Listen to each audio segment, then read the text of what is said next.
Welcome you all to Believers IAS Academy. In this today's particular topic of the day discussion, we will be discussing a very important scheme, which is the PM SVANidhi Scheme.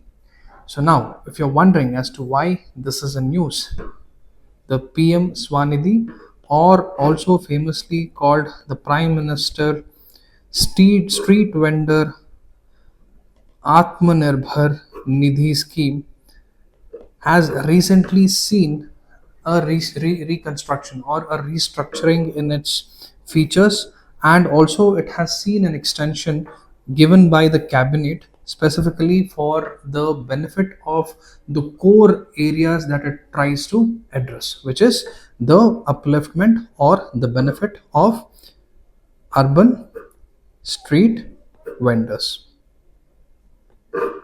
So now, even before we try and understand the key highlights of the new changes that the cabinet is trying to bring, let's try to understand what PM SVANidhi scheme is all about.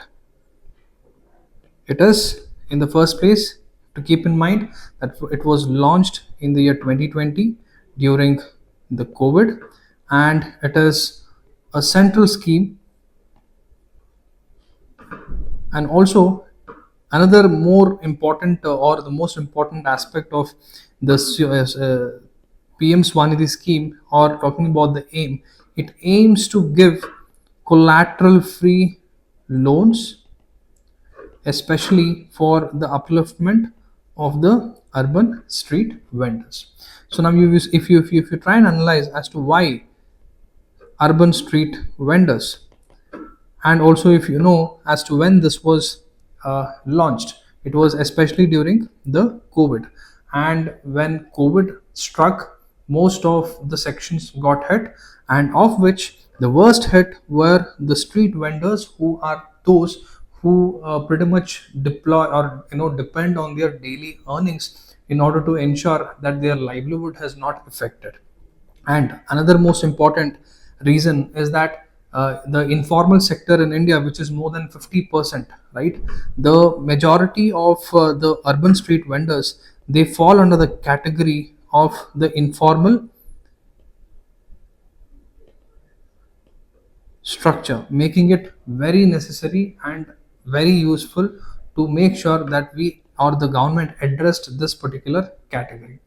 And most importantly, since they are or they form the informal structure, they are the ones who usually even rely or depend on money lenders mostly to get credit even for their daily work as a capital, or even to make sure that they have the minimum disposable income in their hands to lead their lives. And also, most importantly, this was to channelize or bring them or get them or bring that inclusivity, or to channelize them towards the digital transaction, which is also one of the key pillars of this PM SVANidhi scheme. So these were the three important reasons as to why this PM SVANidhi scheme was launched, and this was mostly to address the effects of COVID, and to make sure that the worst hit, especially the street vendors, are taken care of. And why the street vendors? Because majority of them, they fall under the informal category, as in they depend on money lenders for credit, and even for that matter, they do not form or they are not channelized towards the mainstream in terms of getting an assured pay, right? So when the majority of the businesses got crumbled during COVID, PM SVANidhi came as a guiding light to ensure that the street vendors, especially those who completely rely on daily income, were addressed. Now, talking about the key highlights of this program or the new changes, important things to keep in mind, that now the loans under the PM SVANidhi is available till March 31st. Sorry. Yeah. So now the loans under this PM SVANidhi has been made available till March 31st, 2030, which earlier was only till 2024. And also another important changes that the cabinet is trying to bring is in terms of increasing the initial working capital that was earlier 10,000, which now is planning to, the cabinet is planning to make it 15,000, and followed by the second tranche to 25,000, which earlier was 20,000, and followed by 50,000. So all of these things happen after the subsequent repayment of the previous loans which are taken by the vendors. And also another important feature that the new change is trying to bring is in terms of enabling a digital push to the street vendors, and to make sure that a UPI linked RuPay credit card is given to all these street vendors or the selected street vendors whosoever has successfully completed their second loan repayment, to make sure that credit accessibility is more accessible to these people, so that they don't rely on the money lenders where they have to pay hefty interest rates. And also for every transactions that these street vendors make, for or let's say the behavior that they change, and for all the digital transactions that they take place, that they initiate in their business, incentive has also been talked about for every such vendor up to 1600, is also another important changes or the upliftment that it is trying to bring. And also the new changes talks about the capacity building, where it talks about developing more financial literacy, or even in terms of the digital skills, entrepreneurship, hygiene training in collaboration with the FSSAI. And also it aims to benefit 1.115 crore vendors, including 50 lakh new entrants. So this is with respect to the highlights of the new changes. Now, talking about the PM SVANidhi, which we have already discussed, it is a central sector scheme and it comes under the Ministry of Housing and Urban Affairs. It was launched in 2020 during the pandemic. And what is the objective? To provide affordable working capital loans and to promote financial inclusion and digital payments for urban street vendors.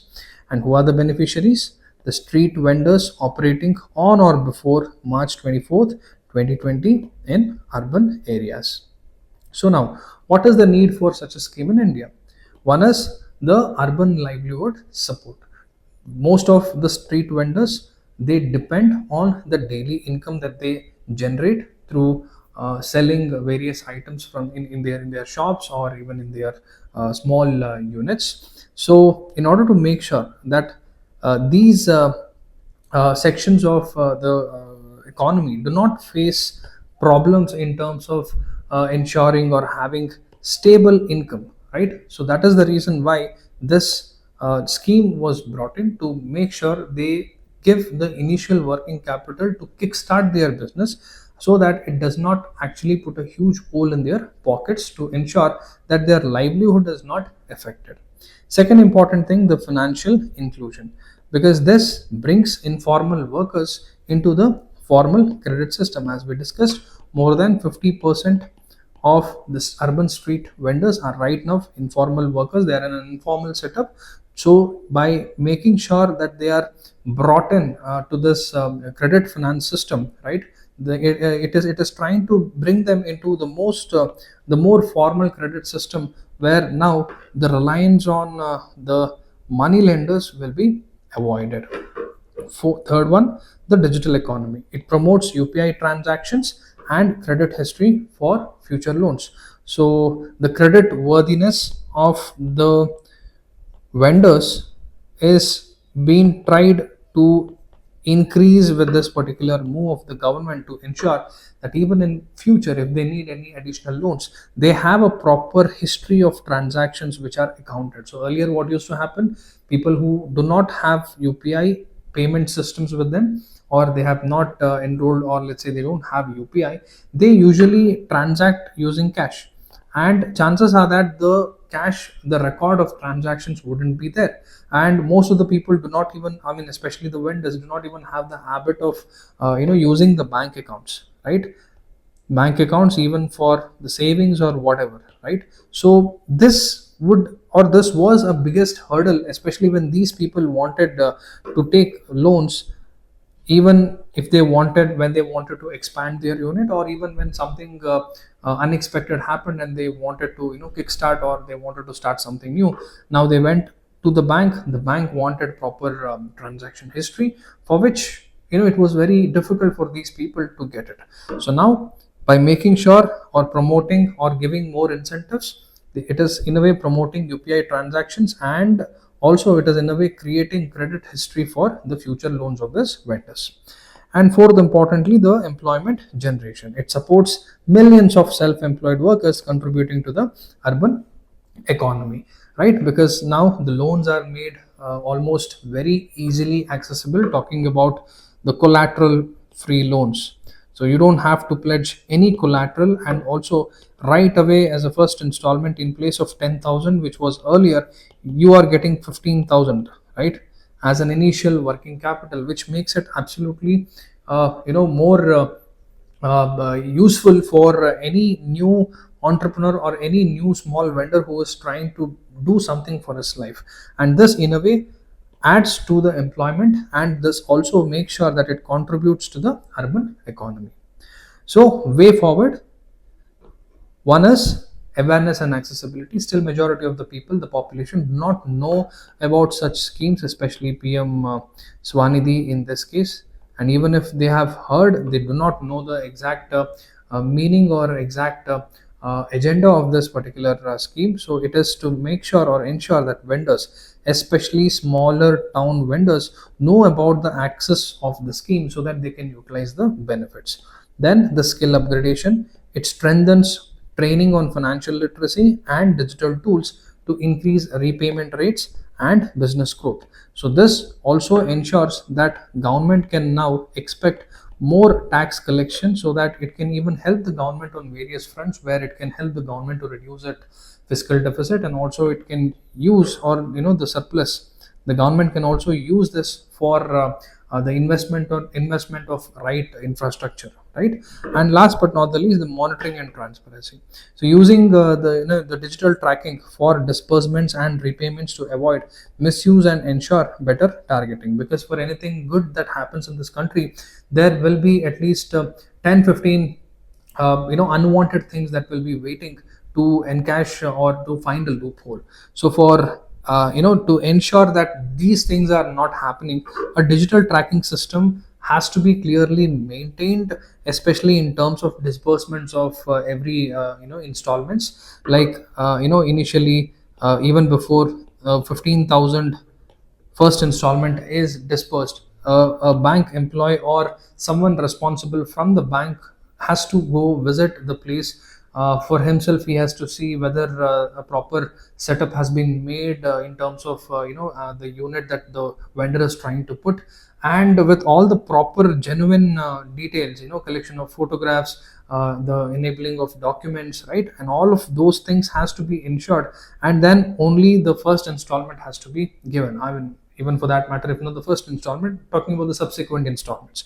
So a proper tracking system to give out disbursements is what is important, and also to even check the repayments, if it is happening timely or not, is also important.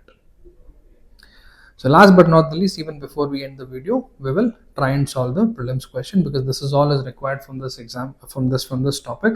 So even before we end this video, let's try and solve this question. Consider the following statements about the PM SVANidhi scheme. It is a central sector scheme implemented by Ministry of Housing and Urban Affairs. Only street vendors who started their businesses after March 24, 2020 are eligible. Provides incentives for digital transactions and access to RuPay credit cards. Which of the following statements are correct? So kindly use the chat section, especially to leave out your answers for the question. And I hope this video was informative. Please do like the video and consider subscribing to Believers IAS YouTube channel. Signing off, this is Madan Gopal. Have a beautiful day.